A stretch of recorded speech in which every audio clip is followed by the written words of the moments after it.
Putnam ARC is a large organization. It's a $25 million organization that serves people with developmental disabilities in Putnam County. We provide services from preschool, where we have about 60 children between the ages of 3 and 5. We provide service coordination to school-age kids, and also transition services to children that are aging out of state education department and coming into the adult world.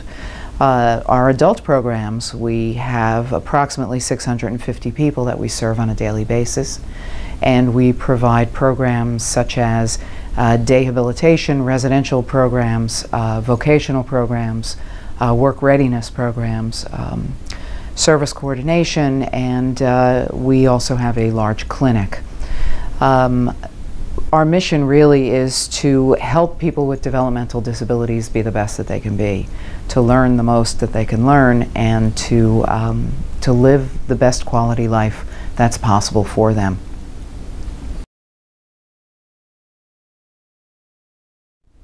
Development is an interesting word, since there is no development in programming right now in New York.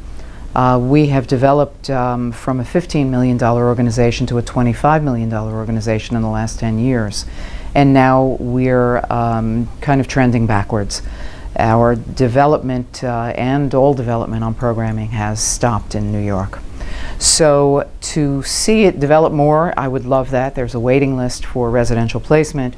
There's a need for people to get into programming when they get out of schools, and there's also a need for children that are transitioning out of high schools to get into work programs out in the community, and that is in existence, but it will not be growing over the next few years.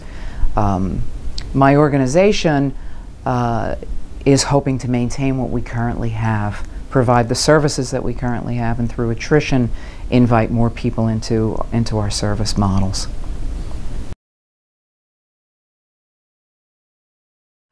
The government has certainly changed what we do. I have received a $1.2 million cut in July. That changes the services that we provide. That is directly related to the government. The government continues to not recognize us as a necessary spending of dollars. They lump us in with Medicaid and the bad people that are taking advantage of Medicaid. We are 97% Medicaid funded and provide excellent services to people with developmental disabilities. Medicaid is not a four-letter word. It's really a very, very good word for people with developmental disabilities and their families. The government gets in the way of us providing excellent services by not recognizing what's needed and not getting a full understanding of the services that we provide before they make very dramatic changes in those services.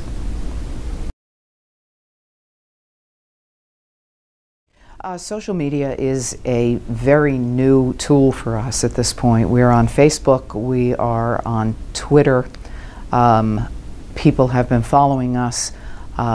We are hoping to use social media to engage our staff members a little bit more, to get onto our Facebook page for our wellness committee and things that we're doing for them that would benefit them and their lives and their families' lives. So we're hoping to increase our usership of social media. I know that our development director is working very hard in doing that. It's a very new technology. Our website has just been redone, and it's a good tool for people to understand who we are, to look for a soundbite of who Putnam ARC is, to see if there's interest there for their children to be part of our organization, and also for potential employees, for them to go onto our website and see if they'd like to be part of our organization.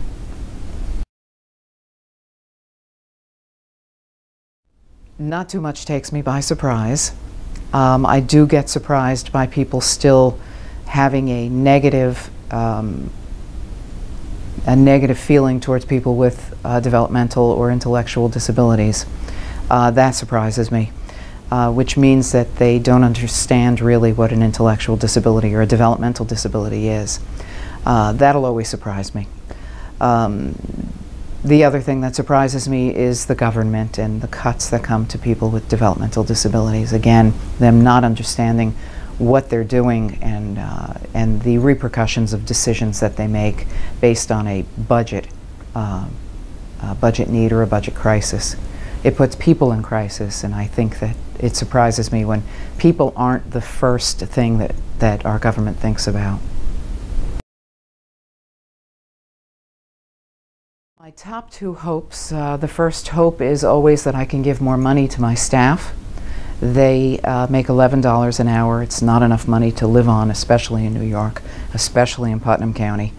My second hope is that we will have a culture of kindness, a culture that staff helps each other as much as they help the people that we serve, and that people feel good about coming to work and wanting to be here and creating relationships.